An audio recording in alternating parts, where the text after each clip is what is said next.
Hi, welcome to today's segment of Our Ventura TV. My name is George ALGER, and today we're going to be speaking about post-pandemic organization. And our guest expert is Jeannette Hay, who is a professional organizer, and she's also the author of Getting Out from Under, a book on organizing. Welcome, Jeannette, and what is post-pandemic organization?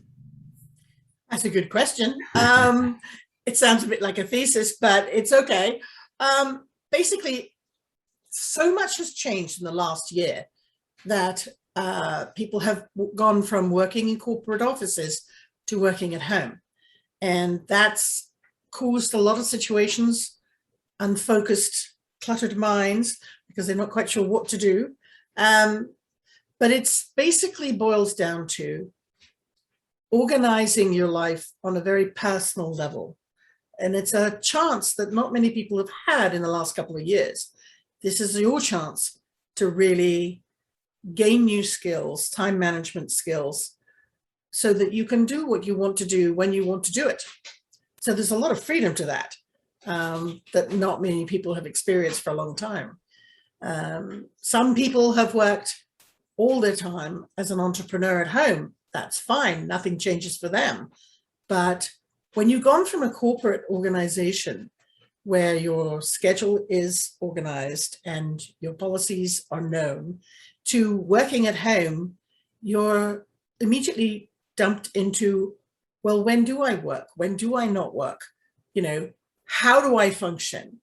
And it boils down to working in a very personal, basic level on how to balance life and family and business, which is not that easy when you think about it. But I have a couple of tips. Yeah, let's dive into that. Yeah. Well, the first thing you need to create is your own statement of policy, what you're going to function within. You know, what do you like? What do you not like?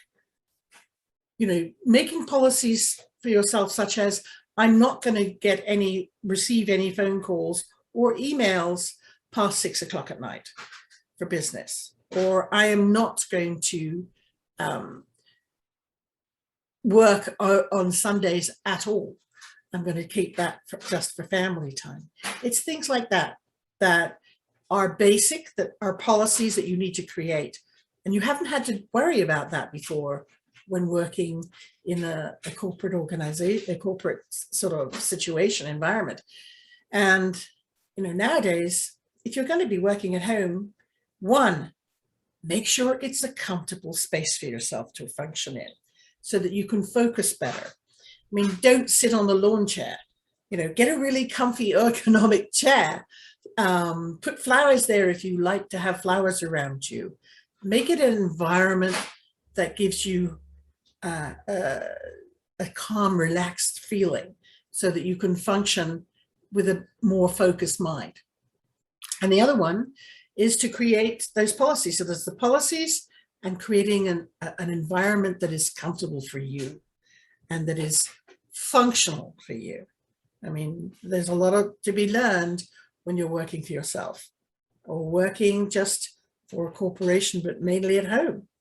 And one of those is, how on earth am I going to get everything done that they're asking me to do while I'm taking care of the laundry and the kids and everything else? You have to sort of separate those out and make them clearly distinct times that you do these things, and make sure your family knows of these things.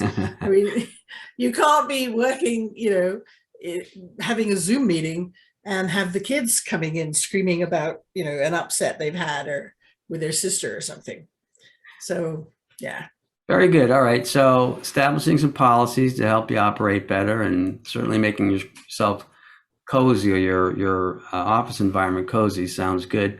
Since we're talking about work at home, do you have any recommendations for someone who may just be challenged by working at home or working even by themselves? In other words, they thrive in an office environment, and just the idea of being at home or by themselves is its own obstacle for them to overcome. Yeah, I do. Okay. What a lot of my clients, because I'm a coach, a lot of my clients have found that for them, just getting up in the morning, deciding when to get up in the morning and start work is a key. If they miss that sort of getting up schedule, then everything goes to hell right after that for the rest of the day.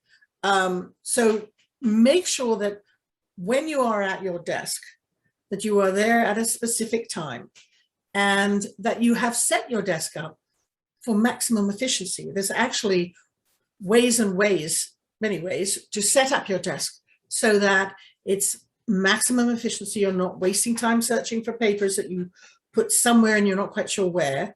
And that boils down into filing, which is a highly personal thing. And I've discovered over the years that many people do not like to file, but they do not like to file because they haven't found a system, a filing system that works for them. And that's really important. I had one client who wanted all her files to be in white. And I went, no, because how are you going to know what's where? So I highly suggest using color, either in the files themselves or on the labels, so that you can easily and quickly identify these things that you need to grab and get at. Very good. Now, what about the idea of managing distractions, which may be easier? It may be easier to become distracted when you're working at home, just be due to, kids being around, or certainly just the computer, just the internet and social media. Any recommendations there? Yes, switch it off. Very good. There has to be times in your day when you have cell phone free time. This is something that most people, when I suggest this to them, get anxious about it. So I recommend starting with 10 minutes. And then, once you've gone past the initial stage of, oh my gosh, my life is going to end if I don't answer the phone, take a breath and then try to expand that to 20 minutes, 30 minutes, an hour a day. And one of the things that most of my clients have said to me is that once they've got over the hump of the initial sort of fear that they're missing something drastic, they get to relax and they enjoy that time. And the same goes for the emails and social media, big time. Put a timer on. Just like when you're working, put a timer on as to when you're going to take your breaks so that you can have the time without feeling guilty that you should be doing something else. Have it organized with your phone or your email or whatever, that a buzzer goes off, ring ding or pings at you to let you know that you can have a half-hour break. You can go talk to the kids or pet the dog or go for a walk or have a cup of tea, because this is your time and you need to be able to recharge your batteries. And that's one of the things that increases focus, is taking a break and not multitasking.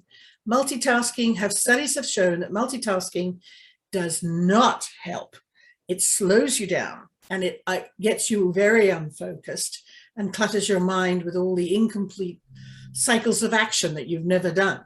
So best thing, take one thing at a time, complete that and move on to the next. Very good. All right. Well, we're just about out of time here, Jeannette. I wonder if you could sneak in your website and Sure. a summating message for the viewers. Wow. Well, I mean, the purveying message is look to your personal steps, how you function on a basic level, and create that personal policy for yourself that will be your guiding light to create success for yourself and your business moving on into the future. And when it comes to the book on stress and overwhelm that I wrote, the website for that is obviously www, although most of us don't use that these days, gettingoutfromunder.com. Thank you very much, Jeannette. We're going to wrap things up here. It's been a pleasure. Thank you, George. This is George ALGER signing off for this segment of Our Ventura TV. Until we meet again.